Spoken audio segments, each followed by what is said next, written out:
السلام علیکم ورحمۃ اللہ وبرکاتہ۔ معزز ناظرین، مؤذن کیسے شخص کو بنایا جائے؟ کیا ہم نے کبھی معلوم کیا کہ کیسے شخص کو مؤذن بنانا چاہیے؟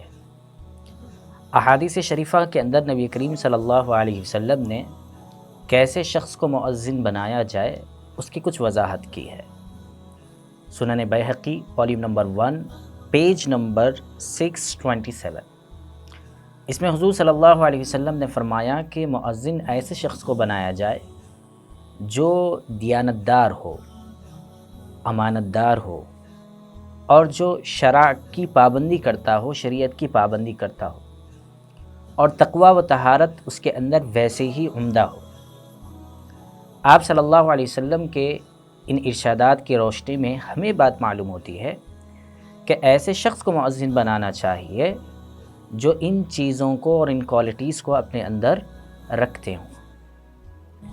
اس کے ساتھ ساتھ ایک مرتبہ آپ صلی اللہ علیہ وسلم نے اسی موقع پر یہ بھی فرمایا کہ تم ایسے شخص کو مؤذن بناؤ جو تم میں سب سے افضل ہو، سب سے اعلیٰ ہو۔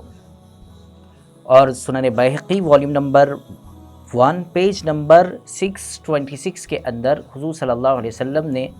یہ بات بھی ارشاد فرمائی اور کہا کہ امام ضامن ہے، یعنی امام کے ذمے بہت ساری چیزیں ہوتی ہیں، اور مؤذن یہ امین ہے، یعنی نماز کا وقت شروع ہونے کے بعد میں اذان دینے کی ذمہ داری ان کی ہے تاکہ لوگوں کو معلوم ہو جائے کہ نماز کا وقت شروع ہو چکا ہے۔ اور اس کے بعد حضور صلی اللہ علیہ وسلم نے بات ارشاد فرمائی اور کہا کہ اللہ تعالیٰ امام کو سیدھی راہ دکھائے۔ کیوں؟ اس لیے کہ امام جب سیدھے راستے پر ہوگا تو ایسی صورت میں پیچھے رہنے والے لوگ بھی اس امام کے پیچھے صحیح چلنے والے ہوں گے۔ اور حضور صلی اللہ علیہ وسلم نے فرمایا کہ اللہ تعالیٰ مؤذن کو اپنے دامن عفو یعنی معافی والے دامن کے اندر اپنی پناہ میں لے لے۔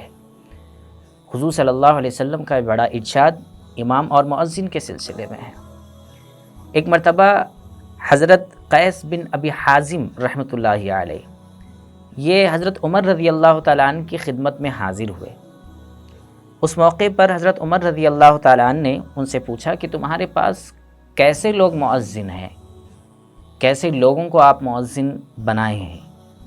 تو انہوں نے جواب میں بات ارشاد فرمائی اور کہا کہ امیر المؤمنین، ہمارے پاس بہت سارے مؤذن وہ ہیں جو غلام ہیں کسی کے، اور بہت سارے وہ ہیں جو پہلے غلام تھے لیکن بعد میں ان کے آقاؤں نے ان کو رہا کر دیا ہے، آزاد کر دیا ہے۔ یہ بات سن کر حضرت عمر رضی اللہ تعالیٰ عنہ نے ان سے بات ارشاد فرمائی اور کہا کہ افسوس ہے تم پر کہ مؤذن والا مقام، اذان دینے کا جو مقام ہوتا ہے وہ بہت بلند ہوتا ہے۔ اس کے لیے ایسے شخص کا انتخاب کرنا چاہیے جو تقوی اور طہارت اور دین کا صحیح علم رکھنے والا ہو، تاکہ اگر کوئی غلطی ہو جائے تو اسے معلوم ہو کہ میں نے کیا غلطی اذان دینے میں کی ہے اور مجھے کیسے اذان دینا چاہیے، اور تقوی اور طہارت اس کے اندر وہ معیار کا ہونا چاہیے۔ اس کے بعد جو حضرت عمر رضی اللہ تعالیٰ عنہ نے بڑی اچھی بات ارشاد فرمائی اور کہا کہ اگر مجھے خلافت کی مصروفیات نہ ہوتی تو میں اذان دینے کو اپنا فخر سمجھتا اور میں اذان دینے کے لیے معمور ہو جاتا۔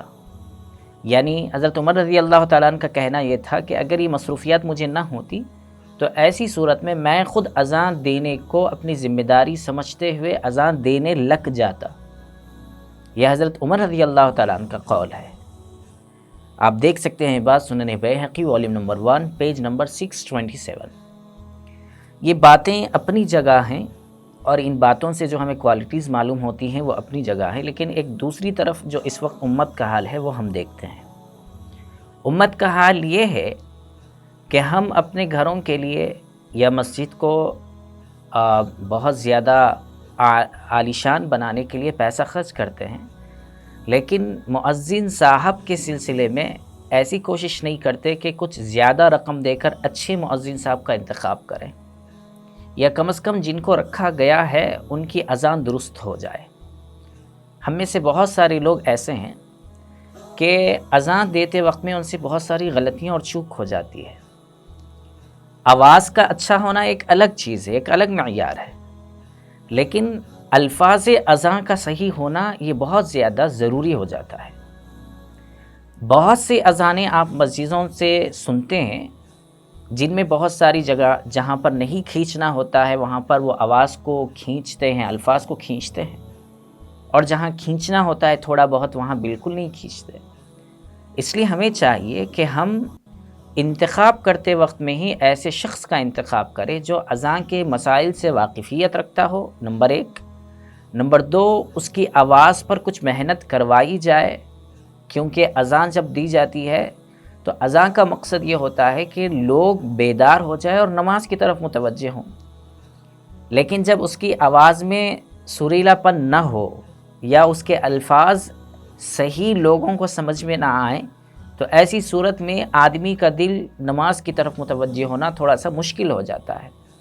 یہ الگ بات ہے کہ نماز اذان کی آواز سن کر اس شخص کا نماز کی طرف آنا یہ اس کی ذمہ داری ہے،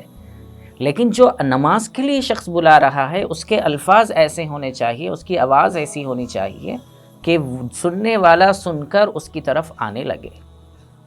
اور اسی کے ساتھ ساتھ تیسری جو اہم بات ہے وہ یہ ہے، اور اس وقت کا المیہ ہے، اس وقت بڑی کوفت ہوتی ہے ان چیزوں کو دیکھ کر،